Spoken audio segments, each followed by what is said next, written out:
తెలంగాణ రాష్ట్ర బడ్జెట్ సమావేశాలు ఇవాల్టితో ముగియనున్నాయి. ఇవాల్టి సభలో భూమి హక్కులు సంస్కరణపై చర్చ జరగనుంది.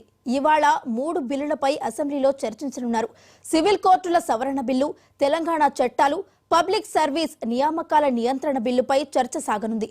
మరోవైపు కాగ్ నివేదికను ప్రభుత్వం సభలో ప్రవేశపెట్టనుంది. స్కిల్ యూనివర్సిటీతో సహా ఇతర బిల్లులపై మండలాల్లో చర్చ కొనసాగుతోంది.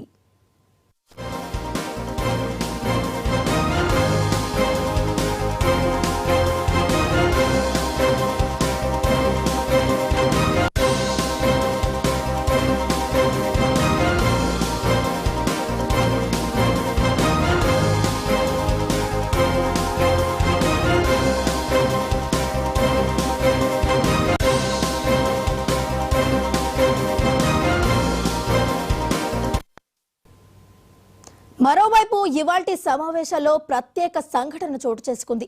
నేటి శాసనసభలో రాష్ట్ర ప్రభుత్వం జాబ్ క్యాలెండర్ విడుదల చేయనుంది. నిరుద్యోగులు ఎన్నో రోజులుగా ఎదురు చూస్తున్న తరుణం ఇవాళ వచ్చేసింది. నేడు శాసనసభలో CM Revanth Reddy job calendar ప్రకటించి దానికి చట్టబద్ధత తీసుకురానున్నారు. ఏటా నిర్దిష్ట కాల వ్యవధిలో ఉద్యోగ నియామకాలు చేపట్టేలా మంత్రిమండలి ఆమోదం తెలపనుంది.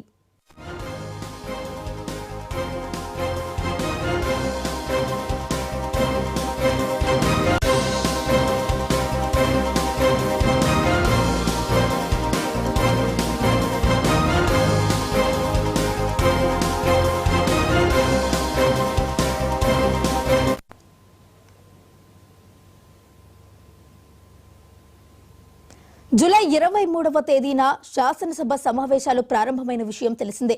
25వ తేదీన బడ్జెట్ ప్రవేశపెట్టారు. 26, 28 తేదీలో శాసనసభకు సెలవు ప్రకటించగా 27న బడ్జెట్పై సాధారణ చర్చ, 29న 19 పద్దులపై చర్చ జరిగింది. 31వ తేదీన ద్రవ్య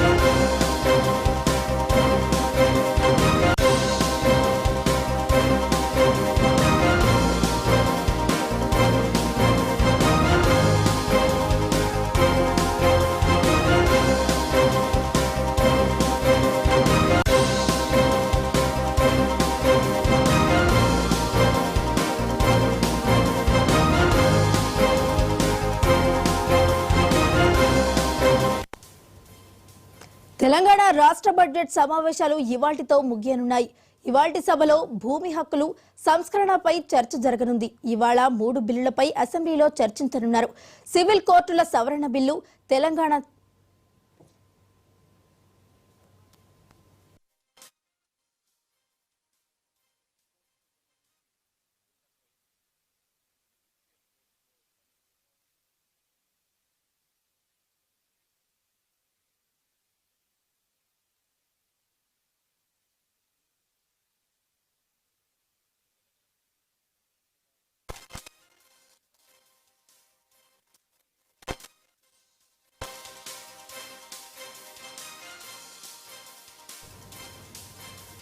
తెలంగాణ అసెంబ్లీ సమావేశాలు ప్రారంభమైన నేపథ్యంలో శ్రీధర్ బాబు మాట్లాడుతున్నారు. లైవ్ లో చూద్దాం. 5, 9, 16 తెలంగాణ సివిల్ కోడ్స్ కు సంబంధించిన చట్టాన్ని సవరణ చేయడానికి ప్రత్యేకంగా ఇది కూడా తొందరగా అదేవిధంగా క్వాలిటేటివ్ జస్టిస్ జరగాలి మరి వారందరికీ కూడా అని ఒక ఆలోచనతోనే ఈ సవరణ సభ మొదలు పెట్టడం జరిగింది. అధ్యక్ష కేటీఆర్ గారు.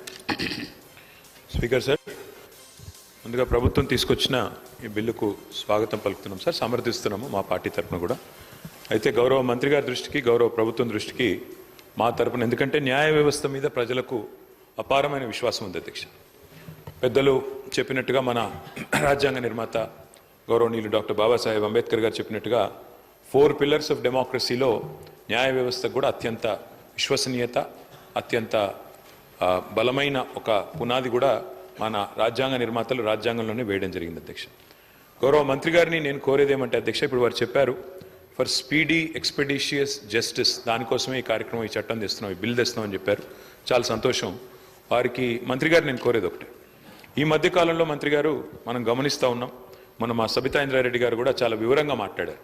శాంతి భద్రతల విషయంలో ఎట్లా ఉంది పరిస్థితి అనేది కూడా చాలా వివరంగా చెప్పారు. దయచేసి ప్రభుత్వాన్ని నేను కోరేది, మనం అందరం కూడా, ఎందుకంటే సమిష్టిగా రాజకీయాల్లో ఏ రకమైన అభిప్రాయాలు ఉన్నప్పటికీ, ఏ రకమైన సిద్ధాంతాలు ఉన్నప్పటికీ, ఏ రకమైన విభేదాలు ఉన్నప్పటికీ, మనందరం కూడా కొన్ని విషయాల్లో మాత్రం సమిష్టిగా ఆలోచించాల్సిన అవసరం ఉంది. ఈ రాష్ట్రంలో ఈరోజు జరుగుతున్న అత్యాచారాలు కానీ, ఈ రాష్ట్రంలో ఈరోజు జరుగుతున్న సైబర్ క్రైమ్ కానీ, రాష్ట్రంలో మనం అందరం కూడా జ్యుడిషియస్గా ఆలోచించి ఫాస్ట్ ట్రాక్ కోర్టుల ఏర్పాటు, ముఖ్యంగా అత్యాచార కేసుల విషయంలో దయచేసి నేను ప్రభుత్వాన్ని కోరుతా ఉన్నా, అవసరమైతే ప్రతి జిల్లాలో స్పెషల్ కోర్ట్స్ ఏర్పాటు చేయండి. ఫాస్ట్ ట్రాక్ అంటే ఒక్కసారి ఇలాంటి నేరం జరిగినప్పుడు మళ్ళీ ఎవరు అలాంటి దుస్సాహసం చేయకుండా నిందితుడికి వెంటనే శిక్ష పడుతుంది, బాధితులకు న్యాయం వస్తుందనే విధంగా ప్రతి జిల్లాలో అవసరమైతే ప్రత్యేక ఫాస్ట్ ట్రాక్ కోర్టులు ఏర్పాటు చేయాలని ప్రభుత్వానికి మా విజ్ఞప్తి. అదే మాదిరిగా అధ్యక్ష, not just in the issue of sexual మొలిస్టేషన్స్ etcetera, but also ఇతర సైబర్ క్రైమ్ విషయంలో కూడా, ఎందుకంటే ఇప్పుడు క్రైమ్ రూపం మారుతోంది. ఇదివరకు మనకు ఎన్నో సెక్షన్స్ ఉన్నాయి అధ్యక్ష పీనల్ కోడ్లో, అవన్నీ కూడా చాలా అవుట్డేటెడ్ అయిపోయినాయి, ఆబ్సలీట్ అయిపోయినాయి. అందుకే కొత్త చట్టాలు కూడా వస్తూ ఉన్నాయి. నేను రాష్ట్ర ప్రభుత్వాన్ని అడుగుతా ఉన్నాను, ఈ మధ్యన కేంద్ర ప్రభుత్వం కొన్ని కొత్త న్యాయ చట్టాలు కూడా తెచ్చింది. అయితే ఈ న్యాయ చట్టాల వల్ల కొంత మనకేమైనా ఇబ్బంది కలుగుతుందో అనే ఒక భయం కూడా కొన్ని వర్గాల నుంచి వ్యక్తం అవుతూ ఉంది. ముఖ్యంగా మన తెలంగాణ ఈ ప్రాంతంలో వామపక్ష ఉద్యమాలు, ప్రజా సంఘాలు చాలా విస్తృతంగా, చాలా క్రియాశీలంగా ఉండే రాష్ట్రం మన తెలంగాణ. ఎంతోమంది గతంలో ప్రజా ఉద్యమాల్లో పాల్గొని అసూలు బాసిన నేల తెలంగాణ. అట్లాంటి తెలంగాణలో మనం కొత్త చట్టాల వల్ల పోలీస్ రాజ్యంగా ఏమన్నా రాష్ట్రం మారుతుందా అనే ఒక అనుమానం కూడా కొన్ని ప్రజా సంఘాల్లో, పౌర సంఘాల్లో, వామపక్ష సంస్థల్లో, ఇతరుల్లో కూడా ఉంది. దయచేసి నేను మంత్రి గారిని కోరుతా ఉన్నాను, కర్ణాటక రాష్ట్రం ఎక్కడైతే కాంగ్రెస్ గవర్నమెంట్ ఉందో, పశ్చిమ బెంగాల్, తమిళనాడు, ఈ 3 రాష్ట్రాల్లో కూడా ఆ కేంద్రం తీసుకొచ్చిన చట్ట సవరణలను వారు కొంత మార్పులు చేర్పులు చేసి పోలీస్ రాజ్యంగా కాకుండా ప్రజలకు, పౌర సంఘాలకు, ప్రజాస్వామ్యంలో నిరసనలకు హక్కుండే విధంగా వారు కొన్ని చట్ట సవరణలు కూడా తీసుకొచ్చారు. నాకు తెలుసు ఈ బిల్లుతో డైరెక్ట్గా దానికి సంబంధం లేకపోవచ్చు, కానీ ప్రభుత్వాన్ని నేను కోరేది ఏమంటే ఈ చట్టాల విషయంలో కూడా మన రాష్ట్ర ప్రభుత్వం, మన రాష్ట్రంలో కూడా ఒక విధానపరమైన నిర్ణయం మీరు తీసుకోండి.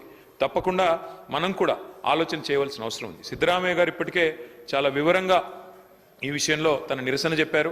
తప్పకుండా మా కర్ణాటక రాష్ట్రంలో దీనికి సవరణలు కూడా తీసుకొస్తామని చెప్పారు. నేను మంత్రి గారిని స్పష్టంగా, నేను ఈ బిల్లుతో సంబంధం లేకపోయినా ఈ విషయంలో ప్రభుత్వం మన సభ్యులకు, రాష్ట్ర ప్రజలకు ఒక విశ్వాసం నింపే ప్రయత్నం చేయాలని కోరుతా ఉన్నా. అత్యాచార బాధితులకు, అదేవిధంగా సైబర్ క్రైమ్లో ఇవాళ లక్షలు కోల్పోతున్న వాళ్లకు సత్వర న్యాయం లభించే విధంగా ఫాస్ట్ ట్రాక్ కోర్టులు ప్రతి జిల్లాలో ఏర్పాటు చేయాలి. వేగంగా అందులో కావాల్సిన నియామకాలు పూర్తి చేయాలి, ఏమైనా గ్యాప్స్ ఉంటే భర్తీ చేయాలి. వేగంగా స్పీడీ ఎక్స్పెడిషియస్ జస్టిస్ జరగాలి. ఎందుకంటే పెద్దలు ఒక సామెత చెప్తారు అధ్యక్ష, justice delayed is justice denied. అంటే ఎంత ఆలస్యంగా న్యాయం దొరికితే అంత అన్యాయం జరిగినట్టే లెక్క అని. కాబట్టి justice delayed is justice denied అనే మాటను గుర్తు చేసుకుంటూ ఫాస్ట్ ట్రాక్ కోర్టులు ఏర్పాటు చేయాలి. కేంద్ర చట్టాల విషయంలో కూడా తప్పకుండా రాష్ట్ర ప్రభుత్వం కూడా తన వైఖరి తెలియజేయాలి. పోలీస్ రాష్ట్రంగా, పోలీస్ రాజ్యంగా తెలంగాణ మారకుండా. మళ్ళా మంత్రి గారు ఇవాళ ఐటీ మినిస్టర్గా కూడా వారే ఉన్నారు. మినిస్టర్ గారిని కూడా నేను కూడా కోరుతున్నాను, ఈ మధ్యన ఇంకొక బిల్లు తెస్తా ఉన్నారు. సోషల్ బ్రాడ్కాస్ట్ల మీద కూడా పాబంది పెడుతూ, సోషల్ మీడియా మీద కూడా పాబంది పెడుతూ ఒక బిల్లు తెస్తా ఉన్నారు. దయచేసి మంత్రి గారిని నేను కోరుతా ఉన్నాను, భావ వ్యక్తీకరణ స్వేచ్ఛను హరించే విధంగా ప్రజాస్వామ్య దేశంలో ఏది చేసినా అది తప్పు అవుతుంది.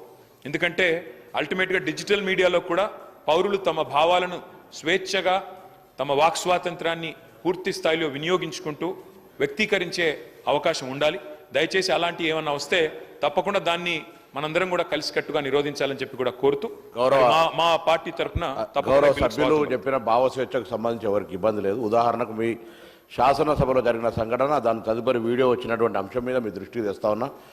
వారి ఉద్దేశం అటువంటి వారిని కూడా చర్య తీసుకోవద్దంటే, సభ జరుగుతూ ఉంది, మిత్రులు ధర్నా చేస్తూ ఉన్నారు, అక్కడి నుంచి ఫోటోలు తీస్తుంటే మేము చూసినాం లేదని మా సహచార సభ్యుడు వచ్చి మాకు చెప్తా ఉంటుంటే దాని మీద వచ్చిన వీడియో చూస్తే మీరు తప్పకుండా దాని మీద మీ సోదరికి జరిగినా సిగ్గుగా అనిపించే పరిస్థితి ఉంది. దయచేసి సభ్యులందరూ కూడా గమనించండి. ఇటువంటి పరిస్థితి ఉంటే నేను కూడా చెప్పిన, మొన్న కూడా రవాణా శాఖ మంత్రిగా నిజంగా మహిళలు 70 కోట్ల మంది ప్రయాణం చేశారు. నేనేమంటున్నా, ప్రయాణం చేసే సందర్భంలో ఒకవేళ కొత్తలో వచ్చినప్పుడు అరే ఫ్రీ బస్ వచ్చింది కానీ వాళ్ళని ప్రయాణం చేసి ఉండొచ్చు. కానీ ఇవాళ ఎటువంటి వీడియోలు అంటే కొంతమంది వ్యక్తులు తెలుసు సంబంధించినటువంటి ఇవాళ సోషల్ మీడియాకు సంబంధించి నేను మీ ద్వారా పోలీసు అధికారులు కూడా అటువంటి వాళ్ళకి సంబంధించి చర్యలు తీసుకునే పరిస్థితి స్వయంగా వారిని అంటే ఆ వీడియో చూసినట్టయితే మీరు కూడా నిజంగా చెప్తా ఉన్నా దయచేసి అధ్యక్ష, అటువంటి వీడియోలను ప్రదర్శించే పరిస్థితి ఉంటే ఎట్లా అధ్యక్ష? కావాల్సుకొని దానికి సంబంధించి నిన్న మేము మాట్లాడుతుంటే ఏదో ప్రతిదీ ఒక నిమిషంలో ఏదైనా ఇప్పుడు ఒక ప్రతిబంధన ఒక నిబద్ధత దానేకంగా మనం ఆనాడు ప్రభుత్వం మాట్లాడిన వాళ్ళు 100ల మంది మీద కేసులు పెట్టిన అధ్యక్ష. ఒక్కొక్కరికి ఎన్ని రకాల సోషల్ మీడియాలో ఇయ్యాలి. నా దగ్గర కూడా చెప్తాను, అనేక మంది మేము నా కార్యకర్తలు కేసులు ఎదుర్కొన్నటువంటి పరిస్థితి ఉన్నది. ఇవాళ ఏం మాట్లాడింది కూడా ఉన్న జరిగిన వాస్తవాన్ని ప్రభుత్వ నిర్ణయాన్ని వ్యతిరేకిస్తే ఇవాళ నేరుగా ఇండివిజువల్స్ ఒక మంత్రి ఒక గిరిజనకు సంబంధించినటువంటి ఒక సోదరి మన మహిళ ఇక్కడ జరిగినటువంటి శాసనసభలో జరిగిన దాని మీద కూడా ఇట్లా నేను అడుగుతాను గౌరవ్ అమ్మా, నేను మీ గురించి నేను నా పార్టీకి సంబంధించి నేనేం మళ్ళా నేను social media this is running commentary sir అధ్యక్ష, రన్నింగ్ కామెంటరీ. నేను గౌరవ సభ్యుడు మాట్లాడిన అంశం మీద నేను రవాణా శాఖ మంత్రిగా నేను గతంలో కూడా మొన్న చెప్పిన ఆర్టీసీకి సంబంధించి మహిళలు ఉల్లిపాయలు తీసుకొని బస్సులలో పోతురని ప్రత్యేకించి ఫేక్ వీడియోస్ తయారు చేసి పెడుతుంటే ఇది మహిళలను అవమానపరిచినట్టు కాదా? ఇలా వాళ్ళకి సంబంధించి అకాండంగానే అవమానపడ ఏం జరిగింది దానికి సంబంధించి రోజు పొద్దున అదే ఎజెండా నిన్నటికి అయిపోయింది. నేను దాని గురించి మాట్లాడాలి ఇప్పటివరకు. మళ్ళీ మీరు నేనేమడుగుతా ఉన్నా, నేను ఆ విషయంలో మీరు ఇవాళ నిన్న ఆడికే మక్కన్ సింగ్ గారు గౌరవ సభ్యులు వచ్చి ఇక్కడ నాతోటి మాట్లాడుతూ ఫోటో తీసిన చెప్తే దానికి సంబంధించిన వీడియో చూడండి అధ్యక్ష. దాని అటువంటి వాటి మీద నేను వారన్నారు చాలా భావస్వేచ్ఛ ఉండాలి, భావస్వేచ్ఛకు సంబంధించి ఎదుటి వ్యక్తిని పూర్తిగా కించపరిచే విధంగా ఉంటే ఎట్లా, అవమానపరిచే విధంగా ఉంటే ఎట్లా అనే అంశాన్ని తమ దృష్టి తీసుకొస్తా ఉన్నా. దయచేసి మొన్న కూడా కొడినా మళ్ళీ కూడా కొడతాను. అటువంటి వారి మీద సభలో జరిగినటువంటి అంశాల మీద కూడా బయటికి వీడియోలు పెట్టిన తర్వాత అటువంటి వారి మీద తగిన చర్యలు తీసుకోవాలి. సభా ప్రొసీడింగ్స్ను కించపరిచి అవమానపరిచే విధంగా మహిళలను వాళ్ళ మీద చర్యలు తీసుకోవాలని మీ ద్వారా కోరుతా ఉన్నా అధ్యక్ష. కేటీఆర్ గారు. స్పీకర్ సార్, ఈ బిల్ ఏదైతే ఉందో నేను దాని మీదే నేను స్పష్టంగా చెప్పింది మా పార్టీ తరఫున ప్రభుత్వం తీసుకొచ్చిన బిల్లును సమర్థిస్తున్నాము, స్వాగతిస్తున్నాము అని చెప్పాను. దాంతోపాటు మరి గౌరవ మంత్రివర్యులు రవాణా శాఖ మంత్రివర్యులు వారికి ఎందుకు ఆవేశం వచ్చిందో నాకు తెలియదు కానీ అధ్యక్ష వారికి నేను కాదు ప్రభాకర్ గారు, నేను దయచేస్తాను, నేను మిమ్మల్ని ఏమనట్లేదు, మీ గురించి ఏమి వేరే విమర్శ కూడా చేయట్లేదు. ఈ బిల్లు విషయంలో నేను చెప్పింది ఏంటంటే ఈ మధ్యన కొన్ని చట్టాలు ఎట్లాంటివి వస్తున్నాయంటే ప్రజల భావ వ్యక్తీకరణ స్వేచ్ఛను కూడా హరించే విధంగా వస్తున్నాయి. తెలంగాణలో మీరు చెప్పారు గతంలో కొంత ఇలాంటి కార్యక్రమాలు జరిగినాయి, ఇబ్బందులు జరిగినాయి, మేము వచ్చిన తర్వాత దాన్ని మారుస్తామని చెప్పారు. కర్ణాటకలో అక్కడి ప్రభుత్వం కాంగ్రెస్ ప్రభుత్వం కేంద్రం తీసుకొస్తున్న చట్టాల వల్ల కొన్ని చట్టాల వల్ల పోలీస్ రాజ్యం అయ్యే ప్రమాదం ఉంది కాబట్టి మేము కొన్ని సవరణలు చేస్తామని చెప్పారు. నేను రాష్ట్ర ప్రభుత్వాన్ని నేను అడిగేది ఏమంటే మన రాష్ట్రంలో ముఖ్యంగా ఇక్కడ ఈ సభలో కూర్చున్న వాళ్ళలో కూడా చాలామంది గతంలో వామపక్ష ఉద్యమాల్లోంచి లెఫ్ట్ ఉద్యమాల్లోంచి పౌర హక్కుల సంఘాల ప్రజా సంఘాల నుంచి వచ్చిన వాళ్ళు ఉన్నారు. నేను ప్రభుత్వాన్ని అడిగేది ఏమంటే ప్రజల భావ వ్యక్తీకరణ స్వేచ్ఛను హరించే విధంగా కాకుండా మీరు దయచేసి ఈ రకమైన బిల్లులు తెచ్చేటప్పుడు అన్ని రకాలుగా ఆలోచించి తెమ్మండి చెప్పాను తప్ప వారు ఇంకొక మాట అన్నారు, అక్కడి నుంచి ఎవరో వీడియోలు తీశారు ఇంకోటి అన్నారు. మా వైపు నుంచి అలాంటిది ఏం జరగలేదు. ఇక్కడ మొత్తం కెమెరాలు మీ ఆధీనంలో ఉంటాయి స్పీకర్ గారు, మీ సెక్రటరీ గారి ఆధీనంలో, మీ ఆఫీస్ ఆధీనంలో ఉంటాయి. మీరు మొత్తం చెక్ చేసుకోవచ్చు అలాంటిది ఏమైనా జరిగిందా, జరిగితే మా సభ్యుల వల్ల జరిగిందా, లేదా ఇక్కడ ఉన్న కెమెరాలు ఆ ఏజెన్సీ ఎవరైతే నడుపుతున్నారో వాళ్ళ వల్ల జరిగిందా, ఏ రకంగా జరిగింది మొత్తం చూసుకోవచ్చు. ఏమైనా చర్య తీసుకోవాలనుకుంటే ప్రభుత్వం చట్టాల పరంగా చట్టబద్ధంగా తీసుకోవచ్చు, మాకు అభ్యంతరం లేదు. కానీ ఇవాళ అధ్యక్ష మీరు సోషల్ మీడియా కనుక చూస్తే దాడి ఒక్కరి మీద జరుగుతలేదు అధ్యక్ష. ప్రధానమంత్రి నుంచి మొదలు పెడితే, ముఖ్యమంత్రుల నుంచి మొదలు పెడితే, మాజీ ముఖ్యమంత్రుల నుంచి మొదలు పెడితే అందరి మీద, ఎమ్మెల్యేల మీద, మంత్రుల మీద, స్పీకర్ల మీద, అందరి మీద వ్యక్తిత్వ హననం చేసే కార్యక్రమాలు అన్ని వైపుల నుంచి జరుగుతున్నాయి. దీనికి ఎవరు అతీతులు కాదు, ఎవరు పునీతులు కాదు అధ్యక్ష. ఒక పార్టీ ఏం లేదు, నెహ్రూ గారి టైం నుంచి మొదలు పెడితే ఈ రోజున్న నాయకుల దాకా అందరి వ్యక్తిత్వ హననాలు జరుగుతున్నాయి, క్యారెక్టర్ అసాసినేషన్ జరుగుతుంది. దీనికి అందరం బాధితులమే, ఇందులో ఎవరం కూడా పునీతులం కాదు, ఎవరం అతీతులం కాదు. కాబట్టి దయచేసి నేను కోరేది ఇది అన్ని పార్టీలో రావాలా. ఇదేదో ఒక పార్టీ వాళ్ళు చేస్తున్నారు, మిగతా వాళ్ళందరూ చాలా చక్కగా ఉన్నారు అధ్యక్ష. మరి మనం కూడా చూడాలి ఇక్కడ ప్రయోగిస్తున్న భాష, ఇక్కడ మాట్లాడుతున్న పదజాలం ఎట్లా అధ్యక్ష. మరి అట్లా మీరు కూడా అవకాశం ఇవ్వండి, ఒక రోజు మొత్తం చెప్పుతో కొడతామని ఇష్టం వచ్చినట్టు మాట్లాడడం ఇవన్నీ కూడా దయచేసి ఏదో టైంలో సంస్కారవంతంగా అందరూ మాట్లాడండి అని మీరు ఆ చైర్లో కూర్చొని ప్రమాణంగా అందరికి చెప్పండి. మా ఒక్కరికి కాదు, అందరికీ చెప్పాలా. చెప్పినట్టయితే ఒక రూలింగ్ ఇచ్చినట్టయితే అందరం కూడా దానికి బద్దులమై పనిచేస్తామని చెప్పి ప్రభుత్వానికి తెలియజేస్తూ ఈ బిల్లుకు సమర్థిస్తున్నాం అధ్యక్ష. శ్రీ మహేశ్వర్ రెడ్డి గారు.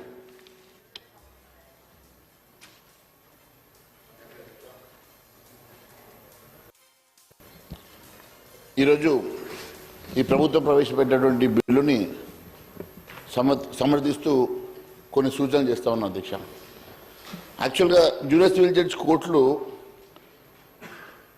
దీని బర్డెన్ పెరిగిందనో మరి దాన్ని వారికి 10 లక్షలకు తగ్గించి మిగిలిన సిటీ సివిల్ కోర్టుకి మీరు బదలాయించడం వలన వచ్చే లాభం కన్నా ఎక్కువ వీటిని కూడా మనము ఎక్స్పాండ్ చేసి ఉండి కోర్ట్స్ని కూడా మనము ఎక్స్పాండ్ చేసి ఉంటే బాగుండేది అధ్యక్ష. ఈ 20 లక్షలకు పెంచుతూ గత ప్రభుత్వం తీసుకున్నటువంటి నిర్ణయంలో సరే దానివల్ల తప్పిదాలు ఉన్నాయని చెప్పేసి మీరు భావించి ఉంటే దాని బదులు ఈ